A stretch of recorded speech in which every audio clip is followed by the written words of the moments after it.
Come on, guys, was excited for some good laughs. Because I certainly know I am. Story 1.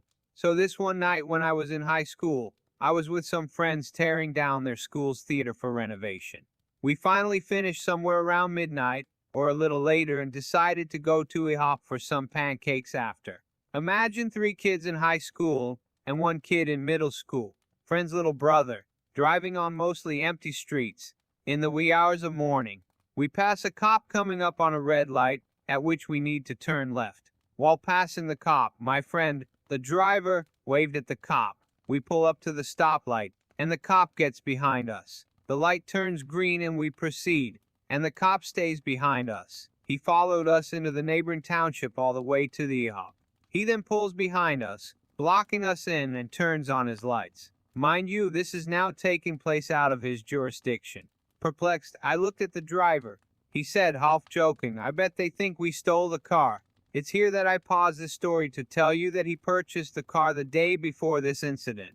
From a loudspeaker behind us, we all hear one of the policemen announce, "Right front passenger, please exit the vehicle with your hands in the air." That was me. Fuck. So, I did as I was told, backing toward them slowly. They removed each of us from the car at gunpoint in the same fashion, handcuffed us, and put us each in separate vehicles for questioning. Turned out they did, in fact, think we stole the car. As luck would have it, the car my friend purchased the day before had been stolen off the lot from the dealership like 6 months before this happened. The dealership reported the car stolen, then bought the car back at an auction at some point subsequent, but never told the police they had the car back, and because the car was used, they didn't bother to change the license plates out. So this cop sees my friend wave at him in passing and ran his plate. Car shows up hot. We get pulled over. Driver of the car pointed the policeman to the glove compartment, where they found the paperwork from the purchase of the car. So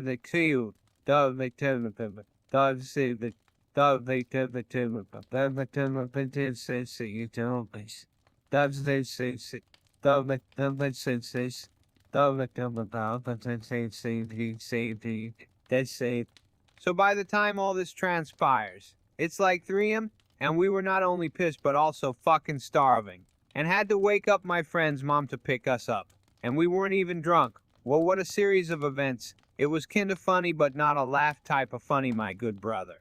I think we got a good one for the second story. A few buddies of mine as well as myself went south to the beach right after graduation. It was a week of drinking and hanging out. One night we're walking on the beach drunk and run into this mother and daughter. We get to talking. Find out they're down for her wedding, and they actually invited us to the wedding and reception. We declined, saying we had stuff going on or something. I don't know, I was drunk. Then a few nights later we get to drinking again in our room and start peeing off our beachroom balcony for no reason. After about an hour we looked down and saw we were pissing on this girl's wedding reception all night. And just imagine the chaos they caused at the wedding. It's so funny but sad at the same time. I can't lie, getting pissed on your big day is really something unusual. For the last story, I hope we get something as funny but hopefully no pissing on people involved. Me and a buddy go to strip club late afternoon for $20 all you can drink. We are enjoying our beverages and giving some singles to the dancers when suddenly the music cuts off and the lights come up. The Mick comes over to us and says, "Hey, you guys are the only ones here. You can stay and drink, but we're not gonna have any more dancers until a crowd shows up." Sure enough, we look around and there is no one there. The dancers are at the bar playing the touch screen game.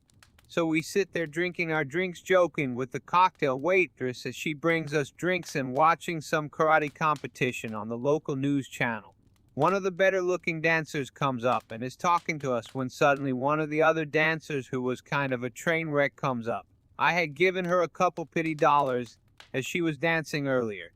She leans over, grasps my shoulder and says, "Dank you fa da doa." It took everything I had not to laugh at her serious speech impediment. She then proceeds to sit in my lap and fall asleep. Like seriously, she started snoring. I'm bouncing my leg trying to wake her from her slumbering, get her off my lap, when a very in-our-face dancer comes up and asks, "Is this bitch bothering you?" I make an uncomfortable face and the ghetto broad snatches sleeping not so. Beauty by the hair and screams, "Get yo stank ass off him. No one wants your nasty shit." The slumbering stripper ran off crying. My friends tell this story to others, and add their own details. Thank you for Doa has become a running joke in my town. Dog, I need to know which strip club that is so I can avoid.